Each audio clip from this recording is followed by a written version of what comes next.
Etsy account been suspended and you're wondering what are the chances of getting it reinstated? Hey everybody, my name is Marcella. I am a business lawyer helping you with your online and offline business needs. I've been helping Etsy sellers for a few months now. Make sure to hit subscribe where I talk about Etsy issues along with other online and offline legal problems. If you are watching this video, it's because your Etsy account has been suspended. You really want your Etsy account back because maybe you have all your eggs in Etsy's basket. You need your account back so that you can keep on making money and profit in the same way you always have.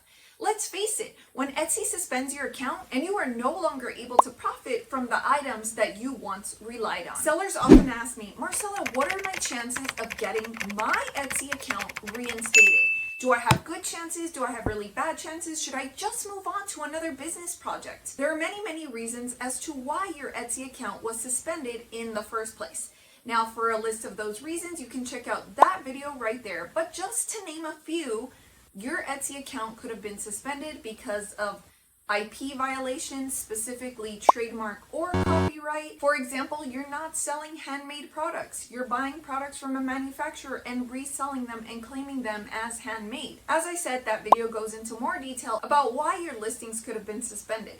And why is that important to you? Well, remember, this video is all about what are my chances of getting my account reinstated. So if you have committed IP violations, that sounds pretty serious. That is not really something you want to joke about. You could be on the hook for damages, monetary damages that maybe you cannot afford or that you simply don't want to pay because it was a mistake. You weren't aware of what IP rules really are, and so you're willing to apologize, you're willing to delete those listings, but really you just want Etsy to reinstate your account. So number one, if your account was suspended due to IP violations, then there are still other factors to consider. For example, did Etsy flag your listings on its own accord? Did Etsy happen to be browsing your store and maybe identify some of your items as intellectual property violations and they decided to take down and deactivate your listings? Was it someone else who reported you? Was it a number of companies that reported you? If it was a number of companies that reported you, then in many cases it will depend on how many of these companies are willing to retract the complaints that they've made against you. Now, are these companies willing to retract their complaints? Okay, but what if you have 2 companies? What if you have 3 companies? You're making progressively harder to get 3 companies to retract their complaints, most especially if they are larger than life companies. You know what I mean by larger than life. And so if they are larger than life, then chances are they might not be willing to work with you. They might not have mercy on you. They don't care. They don't feel sorry for you. It is their job to protect their clients, this larger than life company, and to protect their IP assets. So as I said, if it was Etsy that decided to take down your account or your listings on Etsy's accord, then my friends, it is going to be very difficult, if not almost impossible, to get your account back. And I know that's not the news that you are waiting to hear, but getting through to Etsy and speaking with somebody or even getting contacted by somebody in their legal department, very difficult feat. Number 2. Now, if you are dealing with some of the other issues that I mentioned in this video, like maybe you put up listings that were not handmade, maybe you violated some of the other policies that necessarily don't involve intellectual property issues, then you might think to yourself, okay, I haven't done something that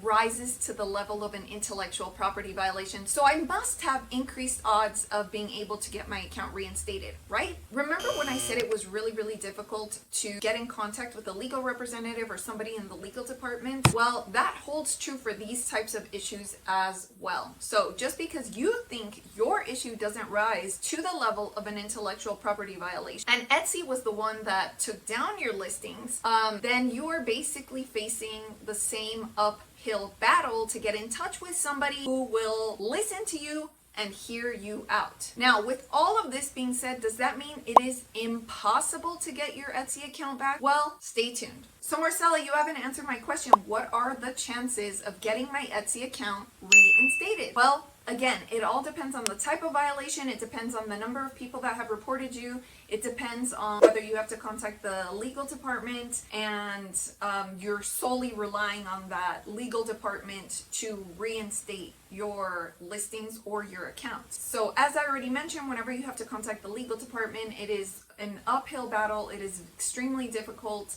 From the number of people that have called and from clients that I've spoken to, it sounds like it is so difficult. Once Etsy sends you that suspension notice, it feels like you are doomed. So what are the chances? The chances are small. So does that mean that all hope is lost? Should you try anyway, even though chances are small? That is up to you. Is it better for you to move to a different platform? Is it better for you to start directing customers and traffic to your own website right now? Is it better for you to rely on Facebook ads, to sell on the Amazon platform, to go to Shopify, to have a WooCommerce site? What is it? What is your future plan? I often tell Etsy sellers that it is not a good idea to put all of your eggs in one basket in case something like this happens.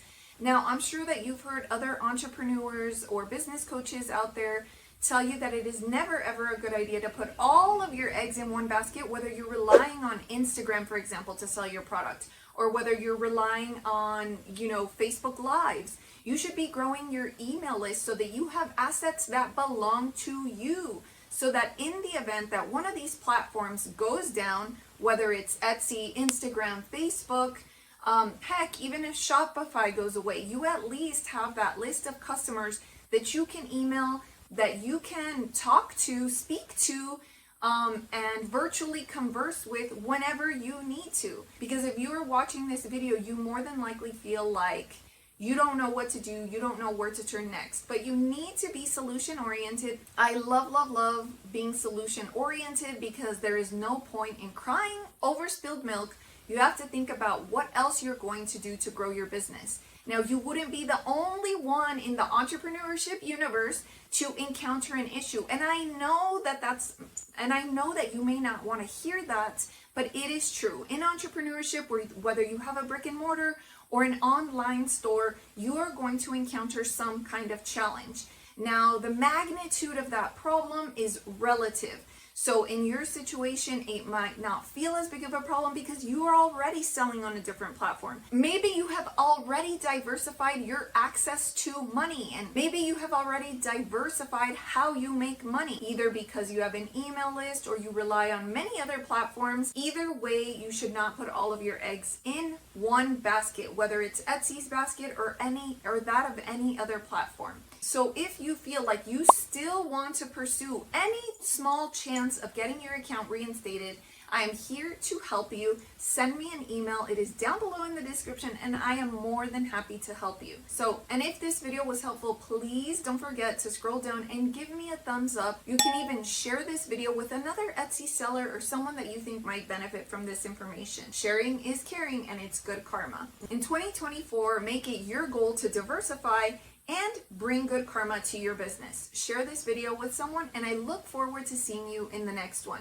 Drop me a comment down below with what you want to see next.